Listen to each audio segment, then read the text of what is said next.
ಪಶ್ಚಿಮಘಟ್ಟ ಪ್ರದೇಶದಲ್ಲಿ ಗುಂಡಿನ ಸದ್ದು ಮೊಳಗಿದೆ. ಉಡುಪಿಯ ಕಬ್ಬಿನಾಲೆ ವ್ಯಾಪ್ತಿಯಲ್ಲಿ ನಕ್ಸಲ್ ನಾಯಕರನ್ನ ಹೊಡೆದುರುಳಿಸಲಾಗಿದೆ. ಸೋಮವಾರ ರಾತ್ರಿ ನಡೆದ ಎನ್ಕೌಂಟರ್ನಲ್ಲಿ ನಕ್ಸಲ್ ನಾಯಕ ವಿಕ್ರಮ್ ಗೌಡ ಉಸಿರು ಚೆಲ್ಲಿದ್ದಾನೆ. ಎಎನ್ಎಫ್ ಕಾರ್ಯಾಚರಣೆ ವೇಳೆ ಮೂವರು ಎಸ್ಕೇಪ್ ಆಗಿದ್ದು ಶೋಧ ಮುಂದುವರೆದಿದೆ. ಎಎನ್ಎಫ್ ಕಾರ್ಯಾಚರಣೆ ವೇಳೆ ನಕ್ಸಲ್ ವಿಕ್ರಮ್ ಗೌಡ ದಾಳಿ ಮಾಡಲು ಯತ್ನಿಸಿದ್ದಾನೆ.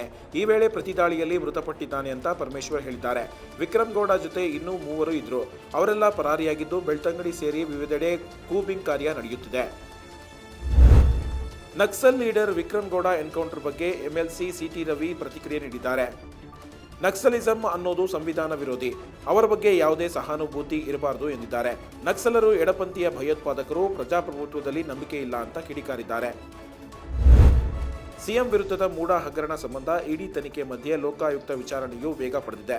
ಅಕ್ರಮವಾಗಿ ಸೈಟ್ ಹಂಚಿಕೆ ಆರೋಪದಲ್ಲಿ ಮೂಡಾ ಮಾಜಿ ಆಯುಕ್ತ ನಟೇಶ್ ವಿಚಾರಣೆ ಎದುರಿಸಿದ್ದಾರೆ. ಸಿಎಂ ಪತ್ನಿಗೆ 14 ನಿವೇಶನ ನೀಡಿದ್ದ ಸಂಬಂಧ ಲೋಕಾಯುಕ್ತ ಮಾಹಿತಿ ಪಡೆದಿದೆ.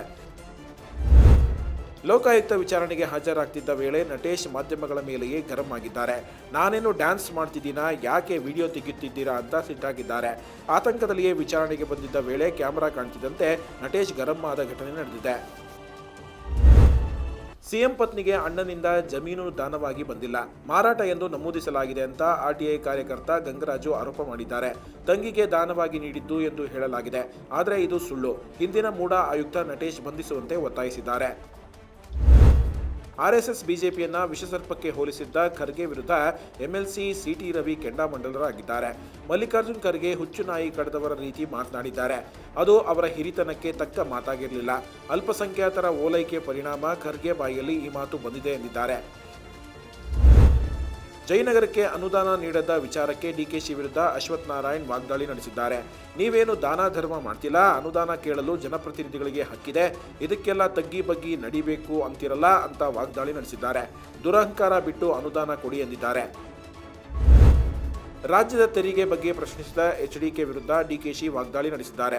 ಗಾಳಿಯಲ್ಲಿ ಗುಂಡು ಹೊಡೆಯುವುದೇ ಅವರ ಕೊಡುಗೆ. ರಾಜ್ಯಕ್ಕೆ ಯಾವ ಕೈಗಾರಿಕೆ ತರುತ್ತಾರೆ ಎಂದು ಯೋಜನಾ ವರದಿ ಸಲ್ಲಿಸಲಿ, ನಾನೇ ನಿಂತು ಅಗತ್ಯ ಜಮೀನು ಕೊಡಿಸ್ತೇನೆ ಅಂತ ತಿರುಗೇಟು ಕೊಟ್ಟಿದ್ದಾರೆ. ಮಹಾರಾಷ್ಟ್ರ ವಿಧಾನಸಭಾ ಚುನಾವಣೆಗೆ ನಾಳೆ ಮತದಾನ ನಡೆಯಲಿದೆ. ಎಲ್ಲ 288 ಸ್ಥಾನಗಳಿಗೆ ಒಂದೇ ಹಂತದಲ್ಲಿ ವೋಟಿಂಗ್ ಆಗಲಿದೆ. ಇವಿಎಂ ಪಡೆದು ಈಗಾಗಲೇ ಚುನಾವಣಾ ಸಿಬ್ಬಂದಿ ತೆರಳಿದ್ದು ಮತದಾನಕ್ಕೆ ಭದ್ರತೆ ಕೈಗೊಳ್ಳಲಾಗಿದೆ.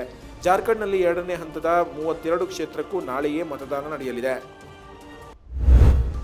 ಜೋಡಿ ಹಕ್ಕಿ ಭೂಮಿಗೆ ಬಂದ ಭಗವಂತ ಧಾರಾವಾಹಿ ಖ್ಯಾತಿಯ ನಟ ತಾಂಡವ್ ರಾಮ್ ವಿರುದ್ಧ ಕೊಲೆಗೆ ಯತ್ನ ಆರೋಪ ಕೇಳಿಬಂದಿದೆ.